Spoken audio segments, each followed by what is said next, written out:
اور صدر صاحب نے امین نیازی صاحب کے ذریعے عمران خان صاحب تک یہ پیغام پہنچایا تھا کہ میرا کیونکہ ٹینیور تھوڑا رہ گیا ہے، میں تقریباً 9 مارچ کے بعد صدر نہیں رہوں گا، لیکن اس وقت میرے پاس اختیار ہے کہ میں کسی مجرم کی بھی سزا معاف کر سکتا ہوں، تو آپ کو کیونکہ سزا ہو چکی ہے تو اگر آپ اجازت دیں تو میں آپ کے تمام کیسز میں آپ کو پارڈن کر دیتا ہوں اور نوٹیفیکیشن جاری کر دیتا ہوں۔ اور اس پہ پھر عمران خان صاحب نے ایک میسج صدر صاحب کو پہنچایا کہ نہیں، میں جیل کے اندر کمفرٹیبل ہوں، میں اس جیل کو پوری طرح فیس کرنا چاہتا ہوں، تو آپ اسے پارڈن نہ کریں۔ تو یہ ایک انفارمیشن ہے جو میرے تک پہنچی، تو میں چاہ رہا تھا کہ آپ کے سامنے رکھوں۔ اس میں اب 2 کمپوننٹس ہیں۔ ایک کمپوننٹ تو یہ ہے کہ کیا صدر صاحب واقعی سزا معاف کر سکتے ہیں؟ صدر صاحب کے پاس یہ اختیار ہے کہ وہ کسی بھی مجرم کی سزا معاف کر سکتے ہیں، بلکہ ایک بہت بڑا واقعہ جو ہوا تھا وہ صدر طارق صاحب کے دور میں میاں نواز شریف صاحب بلکہ پوری فیملی کی ایک سزا معافی تھی، اور اس کے بعد پھر شریف فیملی یہاں سے جدہ چلی گئی تھی، وہ بھی ایک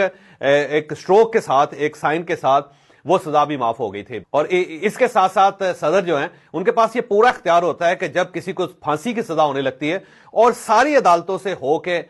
جب پھانسی کا وقت آ جاتا ہے تو پھر بھی ایک ملزم یا مجرم یا اس کی فیملی صدر صاحب کے پاس پارڈن کی درخواست دے سکتی ہے اور صدر اس سزا کو معاف کر سکتا ہے۔ تو اور اس میں میرا خیال ہے عمران خان صاحب کے کریکٹر کی یہ خوبی ہے جس کی داد نہ دینا بڑی زیادتی ہوگی، اور عمران خان صاحب کو میں سمجھتا ہوں کہ اپریشیٹ کرنا چاہیے اس معاملے میں کہ وہ ایک میس کریٹ کر سکتے تھے صدر صاحب کے ساتھ مل کے، لیکن انہوں نے بڑی بہادری کے ساتھ اپنی سزا بھگتنے کا اعلان کیا اور صدر صاحب کو انہوں نے روکا۔ تو یہ ایک بڑی پازیٹیو چیز ہے جس کا ذکر نہ کرنا میرا خیال زیادتی ہے۔ اگر وہ الاؤ کر دیتے، اگر وہ صدر صاحب کو کہتے کہ آپ کر دیں، تو صدر صاحب ایک پارڈن کر کے پاکستان کے اندر ایک آئینی بحران پیدا کر سکتے تھے، جس سے ظاہر ہے عمران خان صاحب نے صدر صاحب کو روکا۔ تو یہ بڑی اچھی اور زبردست بات، اور میں یہاں پہ اس چیز کا اعتراف کرتا ہوں کہ میں بھی ان لوگوں میں شامل تھا جن کا خیال یہ تھا کہ عمران خان صاحب سزا نہیں بھگت سکیں گے، عمران خان صاحب جیل کے اندر جا کے بریک ہو جائیں گے، لیکن انہوں نے واقعی ایک کریکٹر شو کیا ہے اور وہاں پہ وہ جیل کے اندر اب کمفرٹیبل بھی ہو گئے ہیں اور وہ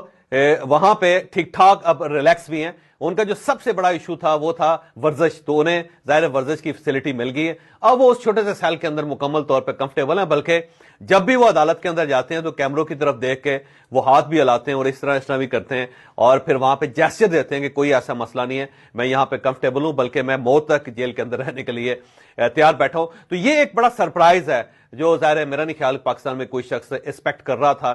میں آج بھی یہ کہتا ہوں کہ اگر میاں نواز شریف صاحب اس طرح سزا بھگت جاتے تو آج ان کی صورتحال بالکل مختلف ہوتی، اور عمران خان صاحب کے جو لوگ اس وقت قومی اسمبلی میں یا صوبائی اسمبلی میں پہنچ رہے ہیں اس کی وجہ ہی صرف یہ ہے کہ عمران خان صاحب نے جیل کے اندر بیٹھ کے ایک کریکٹر کا ثبوت دیا ہے، اور اگر یہ اسی طرح ڈٹے رہیں تو پھر وہ وقت دور نہیں ہے کہ واقعی ان کی گورنمنٹ چاروں صوبوں کے اندر بن جائے گی اور وفاق کے اندر بھی بن جائے گی۔ تو یہ استقامت جو ہے میرا خیال ہے اس کی ہمیں داد دینی چاہیے۔